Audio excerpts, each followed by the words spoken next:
Cuando me entregaron este Mercedes 250 Plus eléctrico, pensé que había encontrado el coche perfecto, pero después de varios meses y miles de kilómetros he descubierto cosas que me encantan y otras que no son tan perfectas.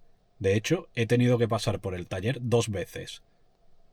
Hoy quiero compartir mi experiencia real con este coche, lo bueno, lo malo, los fallos que me ha dado y si realmente volvería a comprarlo. Acompáñame. Bueno, y este es mi Mercedes CLA 250 Plus con tecnología EQ, que tiene 272 caballos, con un color Manufacture rojo Patagonia metalizado, con estas estrellas de Mercedes que se iluminan de noche.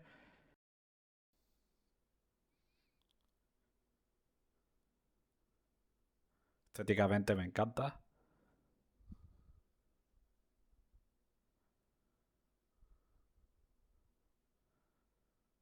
Las llantas son de 19. El juego de luces que tiene por la noche son impresionantes.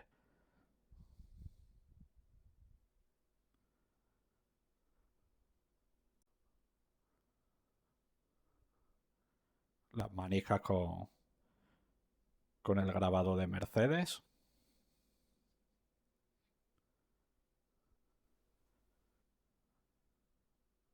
Los asientos son súper cómodos. Y esa parte de abajo se agranda para los viajes largos, que da una comodidad extra. Mando de ajuste eléctrico de los asientos con 3 memorias. Una para el piloto, otra para el acompañante. Los asientos de atrás no son muy altos. Para una persona alta iría un poco incómodo. Y en vez de ser para 3 personas, yo diría que son para 2 y un niño. El maletero de adelante es bastante grande. Yo tengo aquí los cargadores. El maletero tiene apertura automática. Es bastante profundo, pero no muy alto. Un cierre automático. El sistema Bux es una pasada, pero tiene tantas funciones y tantas opciones que es mejor hacer un vídeo aparte solo sobre el sistema Bux. Próximamente subiré otro vídeo sobre el sistema Bux. Este es el navegador, como veis, con la imagen satelital, que la verdad es una pasada. Aquí tenéis climatizador, los asientos para masaje, cinemática, cinética, y todo esto también se puede controlar por voz. Y aquí un montón de opciones. Como veis, tiene un montón de opciones, así que haremos otro vídeo específicamente solo para el sistema Bux, para los controles por voz, qué es lo que nos puede responder el sistema Bux, qué es lo que no nos responde.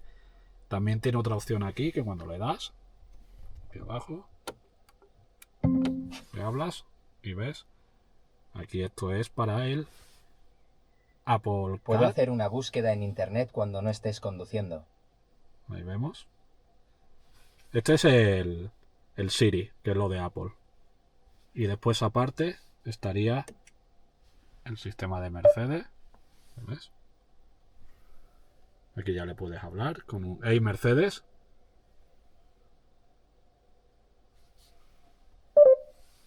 Hey Mercedes. ¿Qué puedo hacer por ti? ¿Ves? Pero bueno, como esto da para otro vídeo, en otro vídeo os lo explicaremos todo. Esto es algo que yo estuve buscando antes de comprar el coche y no encontré ningún vídeo. Así que para todos los que estáis, que no os decidís si comprarlo o simplemente os gustaría verlo, pues haremos otro vídeo específicamente solo del sistema Bux. Sobre la carga es una de las cosas por la que compré este Mercedes CLA 250 Plus, de que tiene una carga de hasta 800 voltios. ¿Sabe? Que para viajes largos, que a mí me encanta hacer viajes largos y hago bastante durante el año, es un requisito imprescindible. Y para mí es uno de los puntos con los que yo tuve que tener en cuenta a la hora de comprarme el coche. Sobre la carga y sobre la autonomía, aquí vemos la autonomía que ahora mismo tiene el coche, pero más en detalle, bueno, esto es 22,4 kilovatios hora a los 100 kilómetros, pero esto hablaremos más tarde en otro vídeo. Tengo preparado un vídeo de una ruta de 1200 kilómetros de norte a sur en España, y la grabaremos y os mostraremos cómo va a ser la autonomía.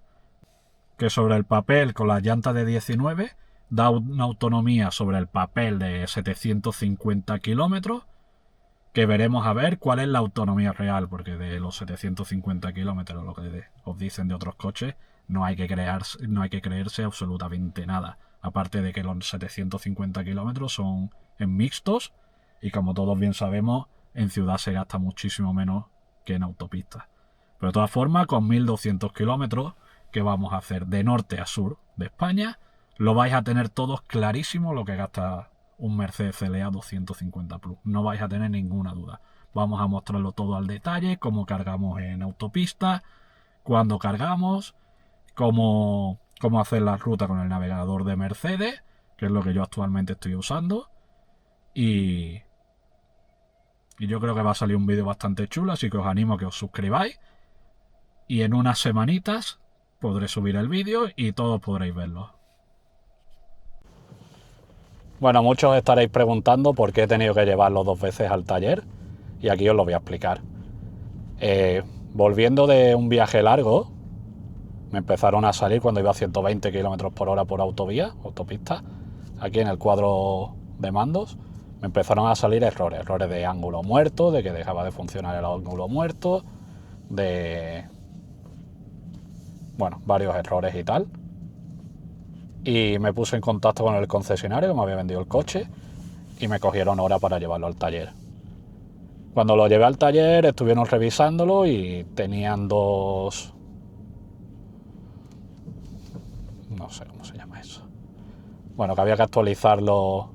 Traía una versión, la 1.01, que es la primera que puso Mercedes, y ya iban por la 1.37. Entonces había que actualizarla a la 1.37 para que se solucionaran esos errores, que eran bugs del sistema de cuando salió el Mercedes. ¿Por qué tenía la 1.01? Porque esto es un coche de demostración, un coche que llevaba desde octubre, noviembre en el concesionario, era el coche que lo habían llevado a las ferias y tal. Y en Andorra no existe... Bueno, las actualizaciones de Mercedes se hacen a través de satélite, y ese satélite, esas actualizaciones, no son posibles hacerlas en Andorra. Yo he comprado el coche en Andorra, entonces estas actualizaciones no son posibles en Andorra. Como el coche nunca ha salido del concesionario, salvo ferias y tal, que han sido en Andorra, el coche no ha podido actualizarse. La otra forma de actualizarse es mediante cable en el taller. ¿Por qué no me lo hicieron antes de entregarme el coche? Pues sinceramente ni idea. Pero se tuvo que actualizar de la 1.07 a la 1.37, de la 1.01 a la 1.37, y estuvo en el taller desde el jueves por la mañana hasta el lunes siguiente por la mañana, actualizándose. Tuvo que descargar unos 76 gigas y bueno, hacer distintas comprobaciones y tal, que hasta el lunes por la mañana no pude recogerlo. Estuvo 3 días trabajando. El sábado al mediodía ya estaba solucionado el coche, pero como el taller estaba cerrado, hasta el lunes no pudieron entregármelo. Después, la segunda vez que fui al taller, cuando recogí el coche, esa semana no moví mucho el coche, y el fin de semana, cuando fui a mover el coche, el aire acondicionado no funcionaba. El aire acondicionado, pusiera la opción que pusiera, solo funcionaba para desempañar los cristales. Pues bueno, volví a llamar, volví a llevarlo al taller, y eso sí, en 2 o 3 horas me lo tuvieron, y lo que tuvieron que hacer fue como un reset del aire acondicionado, como que se habían quedado cerrados los de estos delanteros. Y bueno, esas son las 2 visitas que he tenido en el taller. Y aquí os muestro la iluminación nocturna, que es impresionante.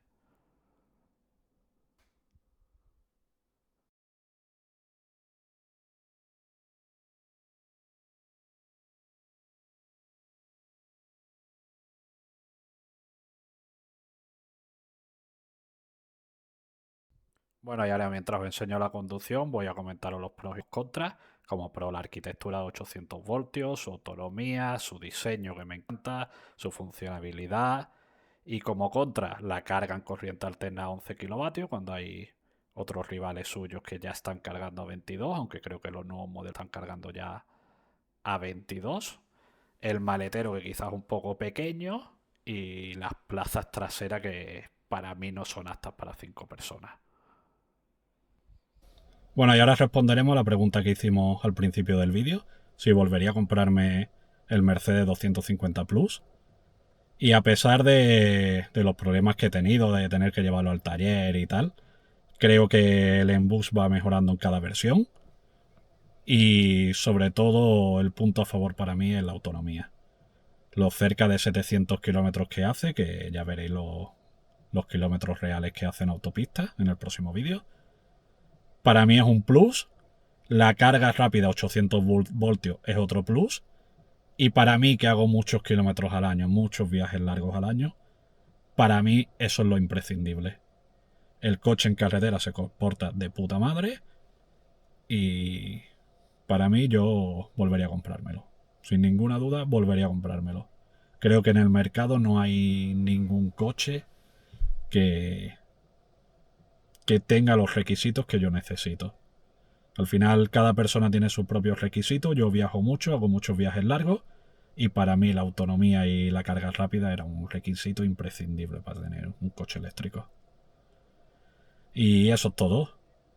Suscribiros y próximamente tendremos nuevos vídeos muy chulos.